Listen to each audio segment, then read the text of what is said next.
Mr. President, people in India would be welcoming your decision to extradite Habur Rana to... I can't understand a word he's saying.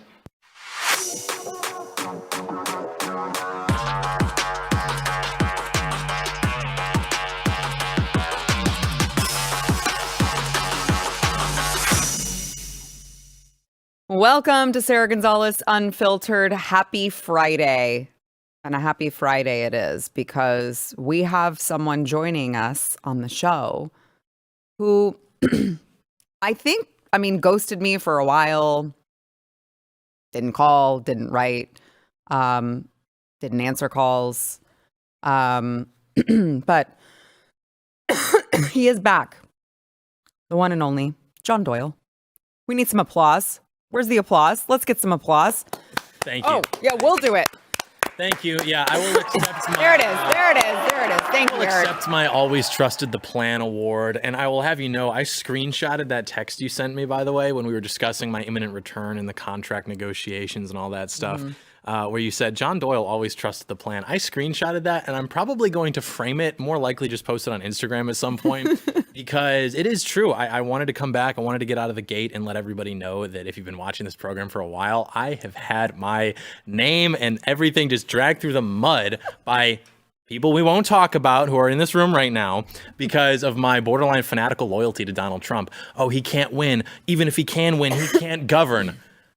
You should have trusted the plan, and it's okay. It's okay. You were misled, again, by people we won't name hosting this show. What? That's not true. But I'm glad that we're all happy to be back on the Trump train. I'll say that. First of all, that's not true. Eric July, by the way. Eric July, my favorite today. Eric July, BlazeTV contributor and founder of Rippaverse Comics. You know what? Maybe I wasn't so mad that you were gone, John. It's fine. Again, we don't have to be angry. Disrespect. Donald Trump saved the world. Steven, go to the... Yeah. Can you please... Do you have a sequin DJT Make America Great Again jacket, John? It's not performative for me. I don't... By the way, you can go buy at AmericanBeautyBySarah.com. See, yeah, it's an advertisement for you. It's not real. It's just... Are you kidding me? I wore this puppy in Vegas. Okay, that's fine. What's up? Let's get into the news now. We have a lot to talk about now that Trump is saving the world again. I'd like to get to it. Can you believe this, Eric? John. Can you believe this? The level of disrespect. I told you this before the show. I was like, I have gone too long without being a pain. I legitimately, I was texting with John, and I was like, John Doyle literally trusted the plan the entire time. John Doyle had no questions. He trusted the plan. And here we are, and everything's great. Well, not everything, because, you have President Trump canceling all of Zelensky's gravy train. And then all of a sudden, you have Zelenskyy saying that there was a Russian drone that bombed Chernobyl. And so there it is right there, the drone strike. So you're left wondering, is this, maybe the deep state working against Trump and his administration? Is Zelenskyy just saying this because he wants everyone to say, oh, no, Donald Trump's in bed with Vladimir Putin? Because he's out there and he's saying that this shelter was built by Ukraine together with the other countries of Europe and the world together with America. The only country in the world that attacks such sites is Russia. This is a terrorist threat to the entire world. Putin is definitely not preparing for negotiations. Russia must be held accountable for its actions. But Russia said that they didn't do it. So they're like, there's no talk about strikes on nuclear infrastructure, nuclear energy facilities. Any such claim isn't true. Our military doesn't do that. And this is all happening at the same time that JD Vance was scheduled to meet Zelenskyy at the Munich Security Conference in Germany. So it's just very curious timing of it all. And you already have all of these people who are dead set to call Donald Trump a Putin puppet. I mean, they've been doing it since day one, right? I mean, you probably could still catch Rachel Maddow, or is it Chris Hayes? I don't know. I get them all confused. You could probably still catch Rachel Maddow saying that Donald Trump colluded with Russia like today, even though they spent 2 years investigating it and ended up saying, actually, that didn't happen. So it's hard to say. But you got to believe that at least the globalists and the deep staters very much don't like the fact that Trump is trying to end the war, because they got so close multiple times, and it was the Biden administration who convinced Zelensky not to negotiate a peace deal, which is insane to me. Yeah, I think you're absolutely right about that.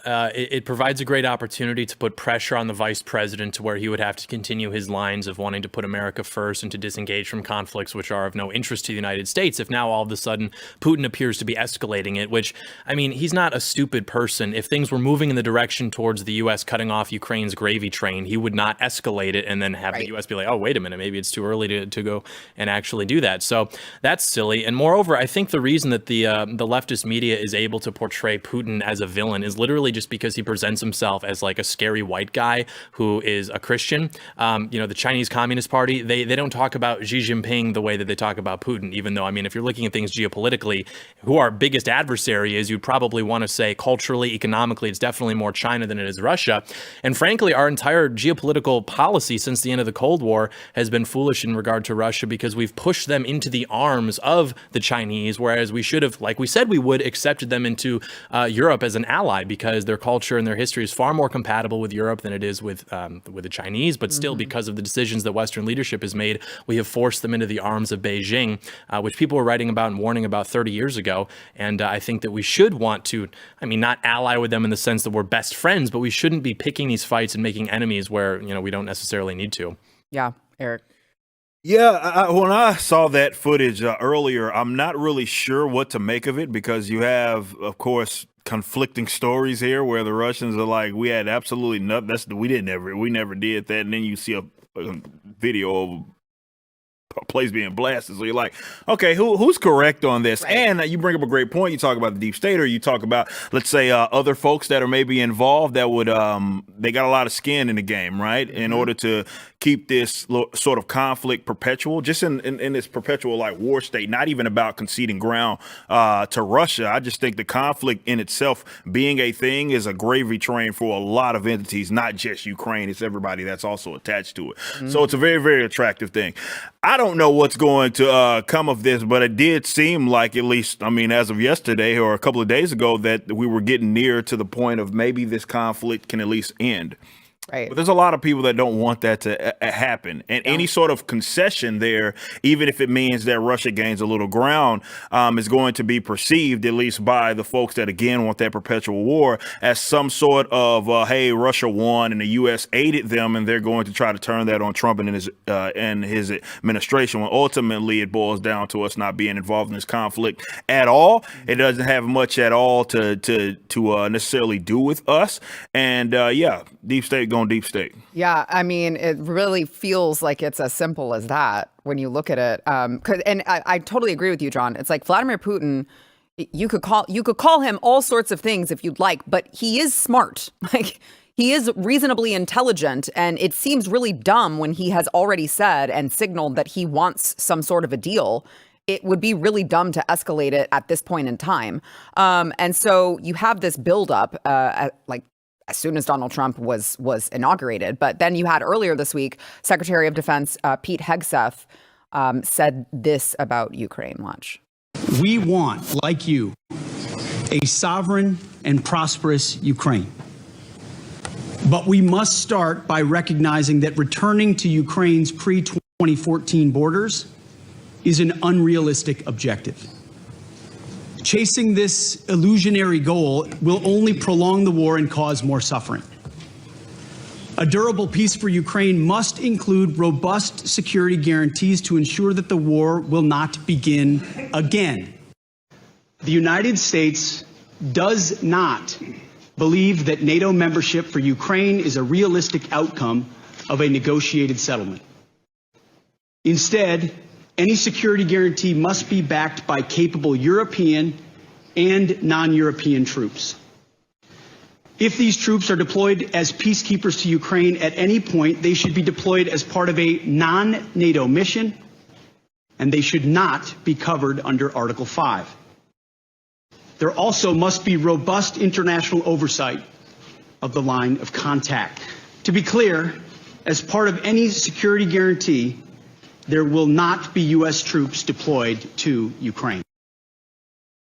Made it very clear. By the way, isn't it great to see Pete Hegseth or videos of him going and working out with the troops early in the morning? They're all out for a morning run, and it's like he's like covered in tattoos. Yeah. And I'm not like a tattoo guy, but I want our Secretary of War to look how like other countries think like, oh, the American secretary, like this jacked guy who's out there like leading PT sessions covered in tattoos. They're like religious and schizophrenic. He's got like a Deus Vult tattoo. He's got like 3%er tattoos. Like that is what that guy should look like to represent this country. Yeah, I totally agree. I saw some people online who were like, well, I mean, it's great to work out and everything, but like that's not what Secretary of Defense should be doing. And he should be, and it's like, all right, lady, listen, we really need our young men to want to join the military again. And we need for them to see that they are prioritizing being strong killing machines rather than being gay and retarded. That is an excellent point. And it's true, like so much of what made the military, and I have no military experience, by the way. I talk about politics on the internet, but I have friends who are in the military and they say the best part is like the camaraderie. Yeah. And so much of that has been destroyed by what we'll call like HR and bureaucracy, just making it like not fun.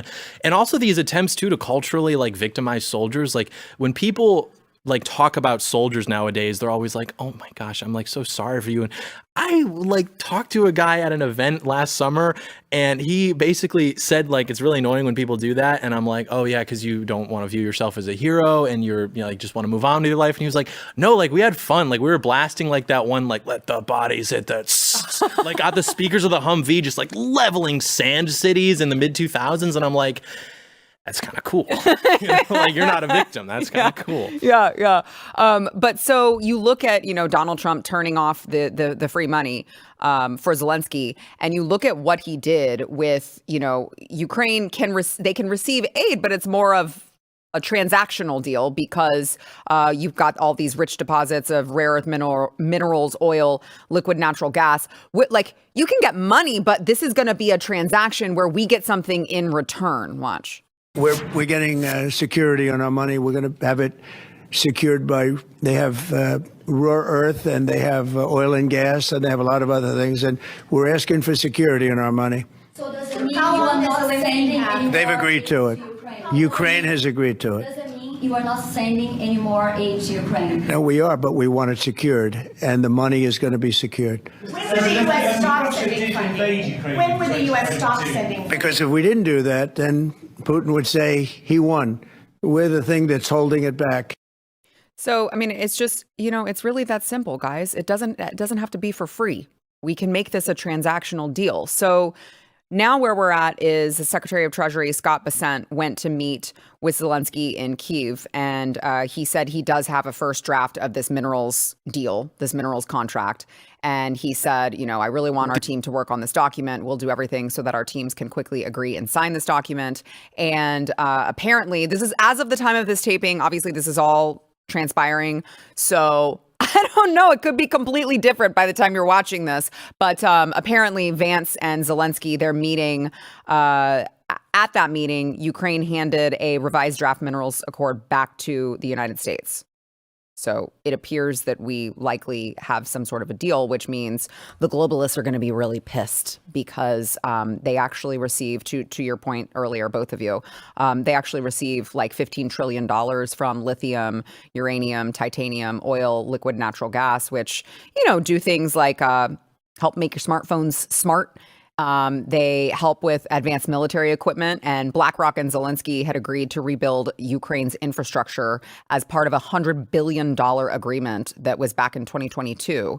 And they're supposed to be redeveloping all of their roads and their energy sector and their defense and technology industries.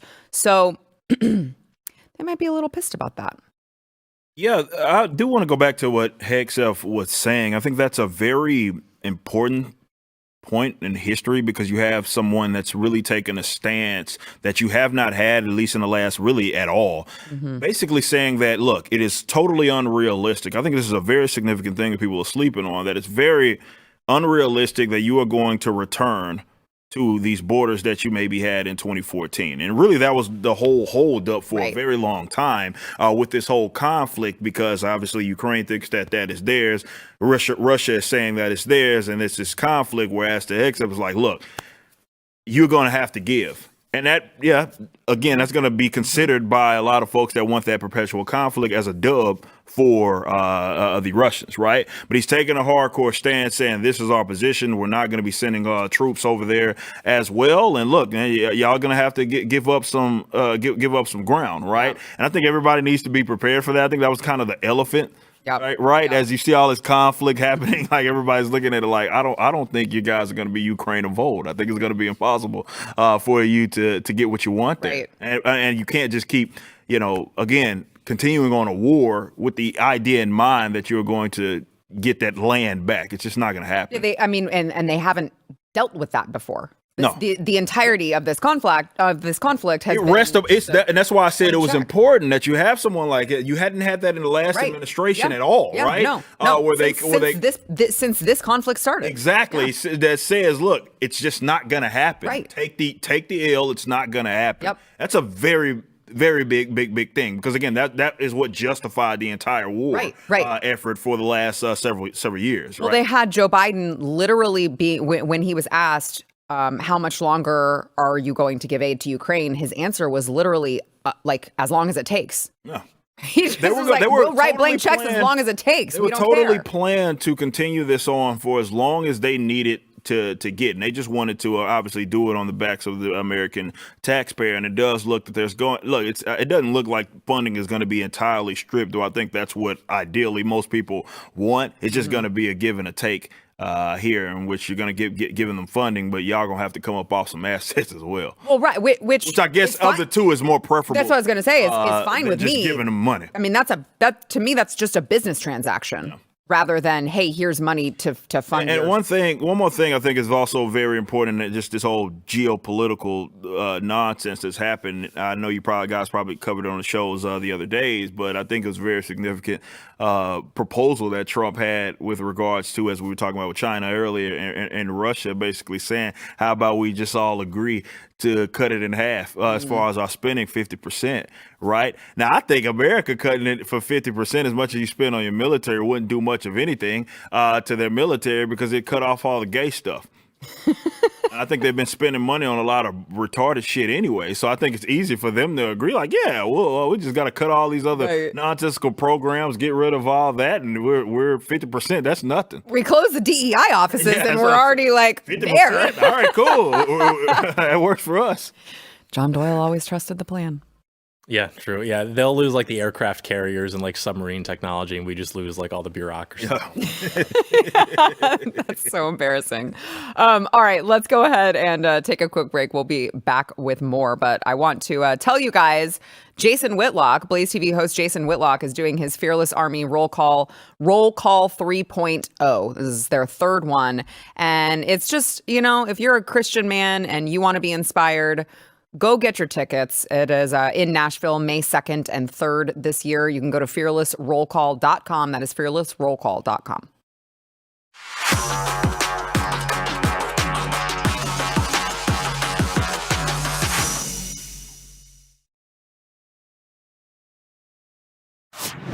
Those of you who watch the show every day are probably as disappointed as I am to see that the deportation tracker is stuck.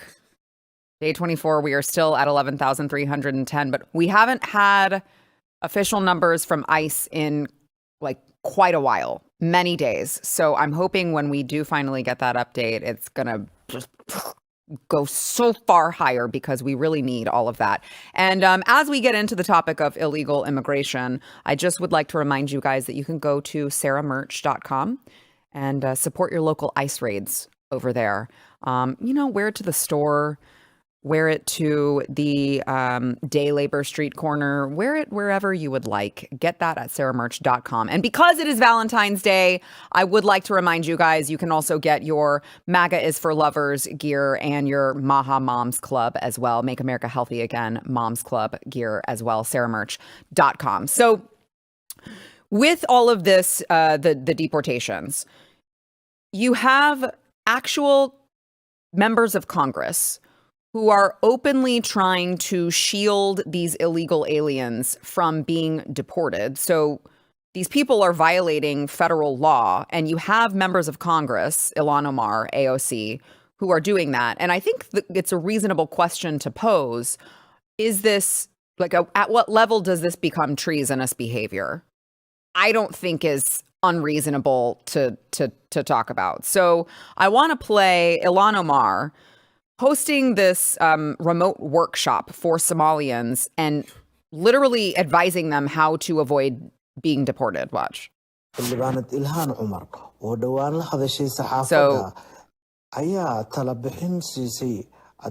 they're talking about her advising people. I advise the Somalian people that if ICE attempts to question you,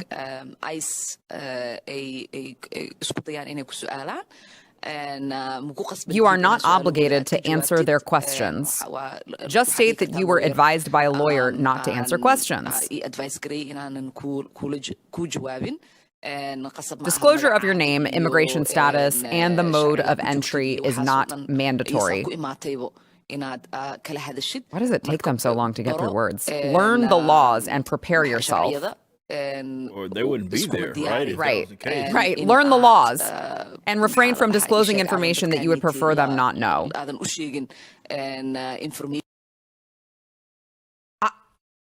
Am I being too harsh to say that this is that's treasonous? No, and you asked the question, what defines treason? And the beauty is that when your guys are in charge, you get to define treason.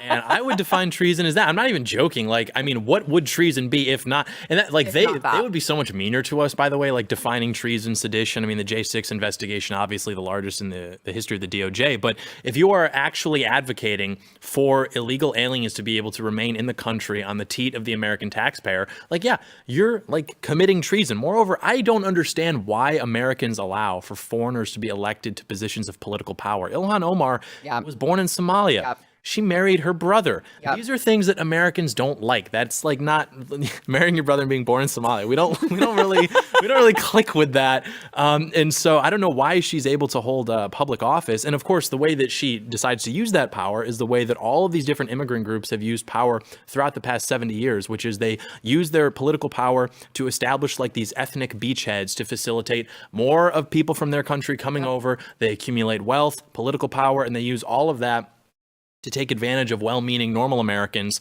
and basically just elevate their own status, whether they be Somalians, Chinese, Indians, what have you. And this is actually maybe the most liberal, maybe the nicest thing I'll say, because I'll have my, critiques of Black culture or Native American culture or what have you. But I actually do view those cultures and those people to be inseparable from American history because they've been here forever. Right. AOC is Puerto Rican. Ilhan Omar is Somalian. Go away. You are not part of the club. I don't know. And they demonstrate that by just trying to get more people, more global citizens to come into the country and just completely ruin it. So yeah, they should all, and now that Gitmo's open again, maybe we do have a place to send them to, right? Do you know my, I want to get your thoughts too, Eric, but do you know my Congressman, Brandon Gill? Oh yeah. Yeah. I am so proud of him. I am so happy that he is there shaking things up. He actually started a petition to deport Ilhan Omar. Yeah, please. I love it. How can you argue with this? It says Omar is more loyal to illegal Somalians than she is to the United States. Omar is hosting free workshops for Somalians who are in our country illegally on how to evade ICE and deportation. A member of Congress is facilitating a full-scale invasion of our country. Objectively true. Objectively true. No, they're not wrong on that. Look, whatever you call it, it's just whatever you want to describe that as is when you have someone that is supposedly a representative of your country that is essentially pledging their allegiance to foreigners. Right. And really telling them how to avoid basically having to go back home to their home country. It's just a bizarre position for a Congress. We're not talking about someone that is, I don't know, local. We're talking about saying a member of Congress. This is a congressman, congresswoman, or whatever the hell. It's just a bizarre position that.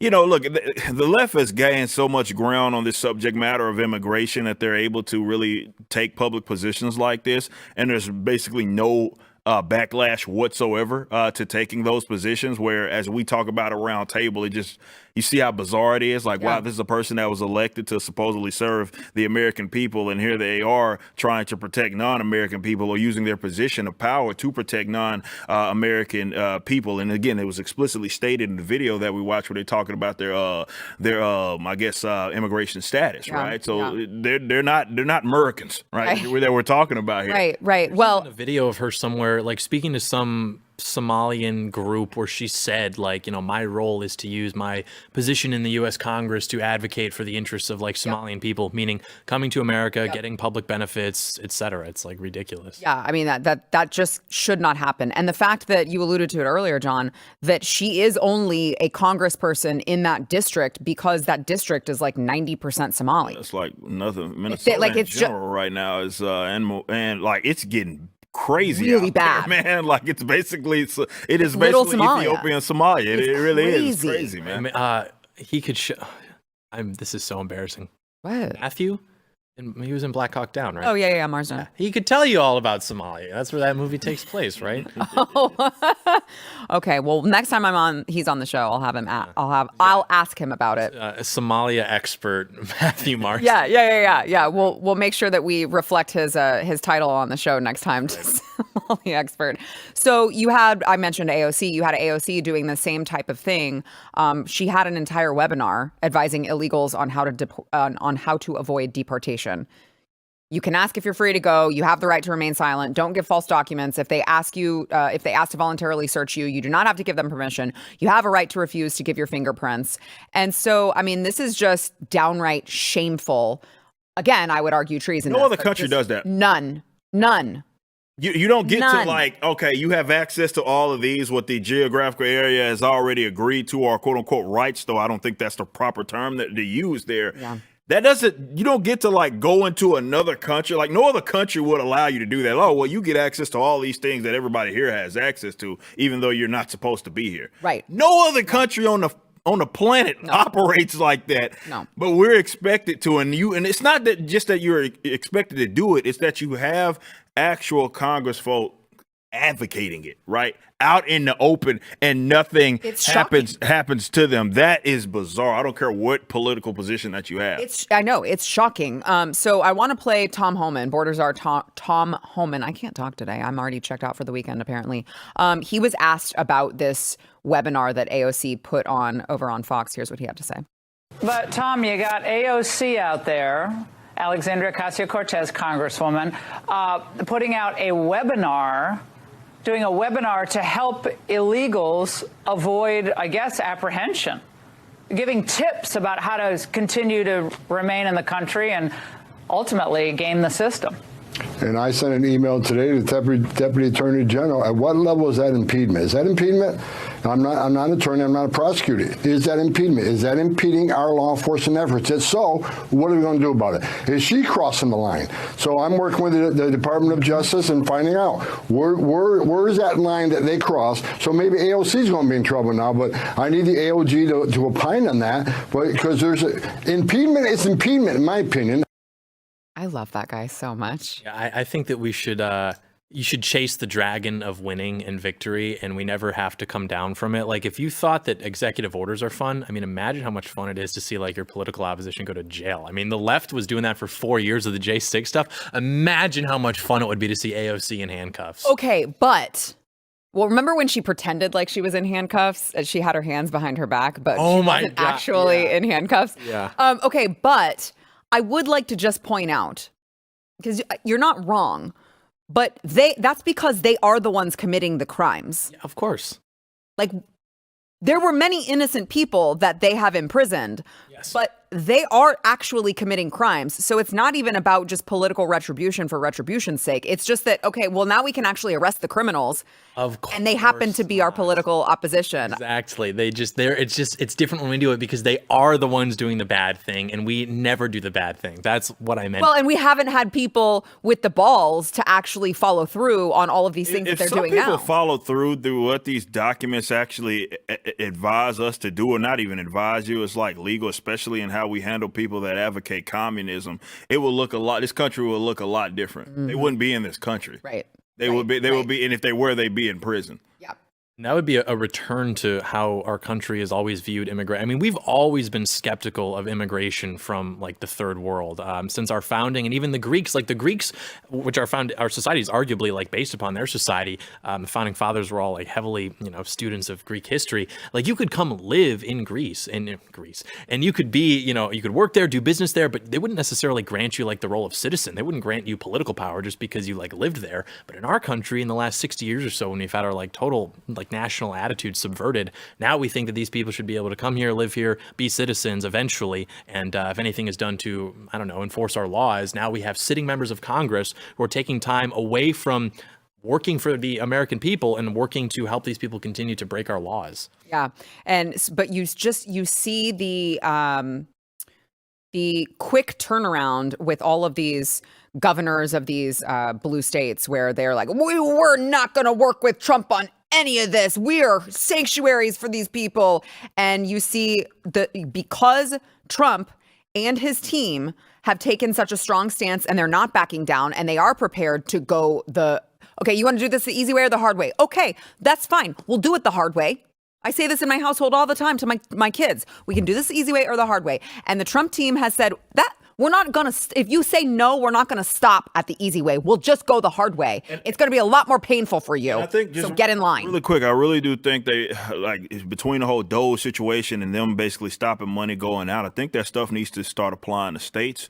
Yes. In its entirety as far as federal funding, with them having these nonsensical rules. And let's see how much they actually believe what they say and believe in their actual positions when they have to tell all of their citizenry that they're assed out because they're not getting money from the federal government because they are essentially violating all these rules. Right. So you have Gavin Newsom, again, because of Donald Trump's team not being totally relentless. He was like, I'm not going to cooperate. And now all of a sudden he's saying he's going to veto a bill blocking California corrections from cooperating with ICE and Trump's policies. He's like, actually, I'm not going to do that. We're just going to listen. I don't want any trouble here, sir. OK. And then you have New York City Mayor Eric Adams, who was like, I'll cooperate like immediately. And now you have in the streets of New York City, all of these protesters protesting ICE. This is what's happening over there in New York.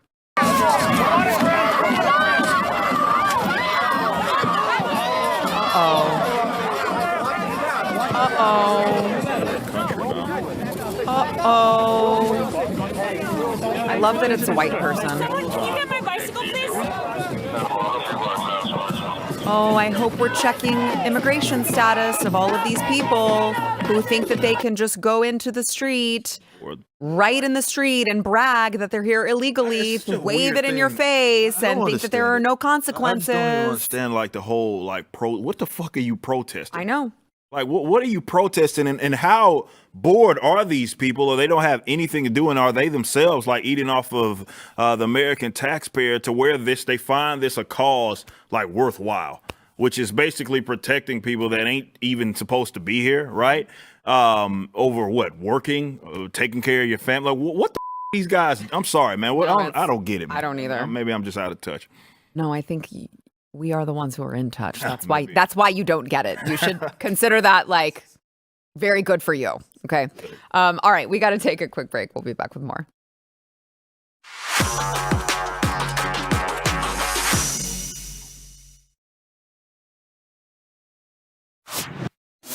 Well, the DOGE team, of course, is going through all of these federal bureaucracies. And I have a feeling, well, all of us at the table are very excited about this next one that's being discussed. But there's one person in particular who I have a feeling will have a few words to say about this next agency that is going to be looked at by DOGE. Watch.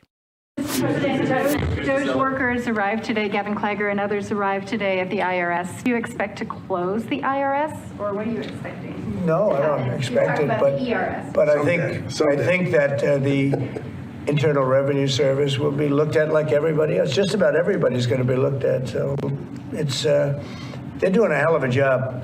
It's an amazing job they're doing. And you know that force is building these, I call it the force of super geniuses, but it's building. And you know, they go up and they talk to some of the people about certain deals, and the people get all tongue-tied. They can't talk because these people get it. They're very smart people. We need smart people. And so the DOGE team is headed to the Internal Revenue Service.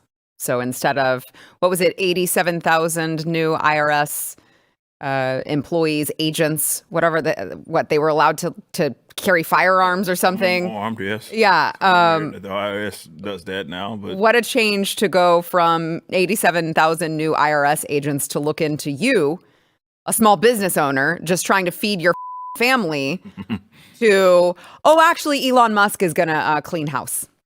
I have a feeling Eric has something to say about it. Don't be a rain cloud, Eric. No, the IRS is a piece of shit, okay? And I'm sorry if you have family members that work for that criminal organizations, but they're criminals or complicit. I don't really care what terms you want to use. IRS is one of the most evil organizations to exist, mainly because you have people that are being basically stripped from as far as their labor is concerned, and what they've earned through this shithole organization, right? And it's there to really cripple the American people from being able to produce and be self-reliant.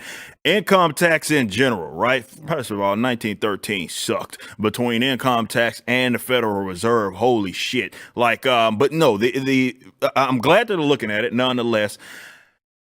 Wishy-washy, like, hey, I don't plan to end it. Hopefully that still means, yeah, I will end it. Didn't plan to, but I will get rid of it. Because if you want to kickstart this economy, one of the immediate things that you could do is just get rid of the income tax. And that's talking about the producers, right? Net income tax. That's funny. You got guys that are so pro income tax, and they are net like negative taxpayers, right? They take money, right? So they're not applying the guys at the table that have to, especially us, having to apply every quarter, right? As far as how much money we're being stolen from and how much I have to account for. Man, let's talk about the corporate tax rate. I know I've ranted on this damn show about that many times. But you would help the American people, the productive, American people, by just getting rid of the income tax. And a great way to start is by looking into the criminals. Which I will just say, President Trump has floated getting rid of that and replacing it. I told y'all that's what, if you want me to show up in that hat that John is wearing, right? That's the one way that if he could complete that, and that's a tall order, right? If he can somehow get everybody on board to end the federal income, not even the state. I'm not saying that, talking about the states and their income. We don't even have that here in Texas. If he could do that, that's the day that I show up maggot out of my mind. Straight up. You wear this jacket, Eric? I'll wear that jacket. I'll wear that hat. I'll find some shoes, maybe some MAGA J's to go with it, right? MAGA red 501 Levi's. I do the whole get up. Swear to God, if he can, and then I'm not joking. I'm dead. I know you're not. Dead ass serious. I will come on this show, decked the out to the gills, bro. If he could somehow make it happen, because that'll do it for me. I am looking forward to that moment, John. I have nothing negative to say about the IRS. I am an IRS patriot. As a business owner, I have, we all have relationships with the IRS. I have a great one, so I respect Eric's opinion. He's obviously a well-read guy, but I would probably, disagree with that. But it is interesting, Trump's. Hold on, AKA, please don't look into me. I don't want to get audited. I have nothing to hide. I don't fear the government doing its job. Okay, I don't fear that. In any case, I would say that I think that Trump is returning the country to a traditional American economic outlook.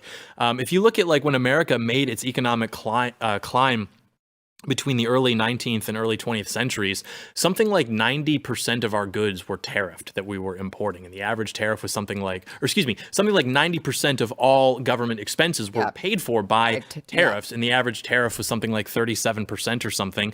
And every man who's on Mount Rushmore was actually a protectionist. Jefferson even came along after the War of 1812, I believe. So this is how every country that's ever become wealthy and stayed wealthy has run itself. It has not tried to suck resources away from the productive. Not that I have an issue with that because I'm a patriot.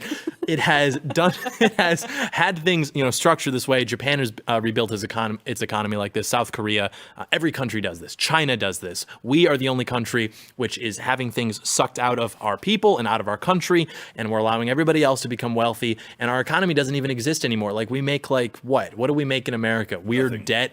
You don't make meme anything coins. manufactured-wise. You don't make shit. Yeah. So we will return to that. We will make America great again. And that's the one thing I will say too about the tariffs, because I know the conservatives have been trained for a while to think that tariffs are bad and free trade is good. They paid to put that idea in your head, by the way. Any pain that you experience in the short term because of tariffs, maybe the price goes up a little bit, that pain is going to be offset by the return on investment in our future as a country and as an economy. Moreover, whatever pain you experience because of those tariffs in the Trump economy probably is outweighed by the fact that you're in the Trump economy, and the pain of being in the libtard Brandon economy is gone. So I think it's an absolute win. I mean, it is an interesting conversation to have, because I know that all of the when you're looking at whether or not tariffs can completely fund or mostly fund, or however you want to put it, what we're spending, the looking at that has always been the absurd amount of money that we're spending that we don't have to. So having them go through all of these agencies and cut out all of the waste and the corruption and the fraud is like, then you're looking at a completely different ball game, because we haven't examined those numbers yet. You guys were examining all of these numbers that were like astronomical, but once you take out all of that, okay, then let's look at it again. I think that that's reasonable. Okay, all right, we've got to take another quick break. We'll be right back.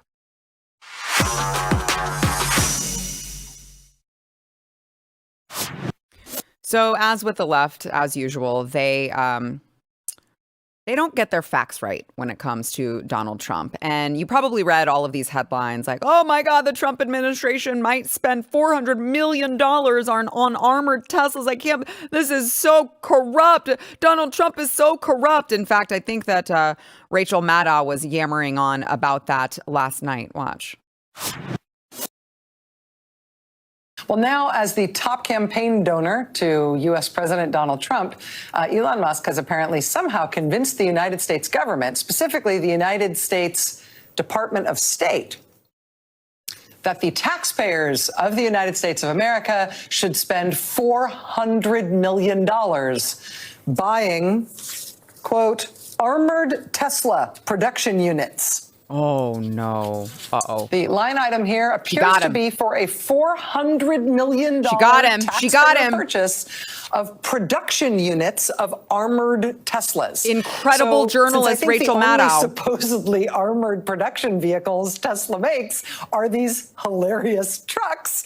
This really appears to be the State Department announcing, putting in writing that it's going to spend $400 million buying these paperweights. What are we going to do? From Elon Musk. He's such a nasty.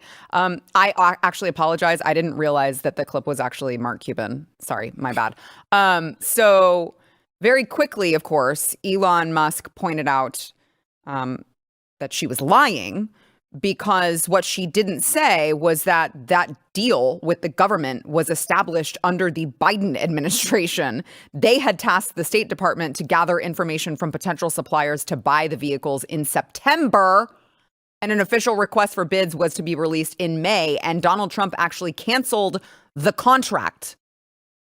But what do facts matter when you're MSNBC? Turn of events. That is like the complete opposite. The complete opposite. And she was like, oh, what's this in this line item right here? $400 million, Trump? It was your boy Biden, Rachel. That's crazy. It was your boy Biden. At the same time, by the way, remember that Elon Musk was like traveling the country trying to get Donald Trump elected. The Biden administration was like, we should probably use the Cybertrucks, but they're just paperweights. This is a very good sign, I think, at a meta level, because for my entire life, and probably anybody who's listening, their entire life, all I've heard about with like political discourse on the right is, well, the left says this, but here's an example of them doing this, and they're just all hypocrites, and I hate that, whatever. That's what you do when you're a child and you have no power, and you're like, well, dad says I can't be on my phone at the table, but he's on his phone, and it's like, yeah, well, when you call the shots, you know, you don't really have to necessarily abide by the same standard. And now they are the ones who are complaining about the hypocrisy. Rachel Maddow, instead of like advertising whatever victories her side racked up that week, is now complaining, not even real, by the way, but like making up these scenarios to complain about hypocrisy or whatever. That is a very good sign for patriots, because that means that we are winning and they're losing and they're demoralized. And honestly, I would like pay her to just keep doing that and just make the left, because I'm a petty person, I would just make them like upset and mentally, you know, unwell just to think about all these horrible things that Elon might be doing, when in actuality, he's just reducing the scope of government, putting more money back into the pockets of Americans and clearing out waste and fraud. It's like, how could any reasonable person be opposed to that? And that's what I actually love, is that anything that Donald Trump does good, the left hates, which has put them in a position where they're like, but we love the IRS, but we love paying taxes, but Elon just slashed corrupt deals, you know, fraud. Oh, but we love fraud. It's like, are you guys hearing yourselves? Do you think this is going to work? Well, that is all. I mean, when you're talking about like strategy, it's you got to put the opponent on the back foot, right? I think with the American quote unquote right, whether you call them conservatives, libertarians, or whatever, have always been on the defense, and this is how the left has constantly gained ground in terms of their, especially absolute dog shit economic philosophy that they often advocate, because it forces you, the American people that aren't deranged leftists, to have to defend their positions all the time, right? And now we're in this kind of odd state where you're starting to see some of them have to defend theirs, right? Because they're reacting, right, to actually people that are on the offense. And this has always been the path of victory. It's something I've been saying for forever. I've always talked about it. And when they try to hurl these claims at people and why it's not even worth it to address, because that's what they want you to do. They want you to get in this whole rigmarole of being on the defense all the time. Them. It really is. It's funny to me how dramatic she made that sound, and how she's like, oh, gotcha, like she's some senior investigator, and then she's just so wrong, making shit up. It's just so wrong. I don't understand why anyone watches that. Still, so. Let's play one more here before we have to go. Let's play Elon Musk's father on Michelle Obama. Watch. Michelle Obama's a man. Of course. You don't know that? I didn't know that, no. Well, now you know. Yeah. Yeah. Joan Rivers mentioned it publicly, and she was dead 2 weeks later, by the way. You think? Oh, yes. They axed her, eh? They axed her, yeah. So that's common knowledge. You can look it up on the internet. Common knowledge. And, Michelle Obama's a man. Obviously, you know, they've got, you know, so pictures of her in tracksuits with a 9-inch slong hanging down the leg. No, it's a leg. That's crazy. Just saying. Just saying. I can never get Eric to fully agree with me. Oh, man. No, she's a he? Yeah. It's Mike. It's Big Mike. Sarah will give you free merch if you can find a photo of Michelle Obama pregnant. It's true. Challenge to the viewer. It's true. That's not AI, by the way. Okay. You got to find me a legit photo, and we will send you free merch. We'll autograph it, do all the things. It's not going to happen, though.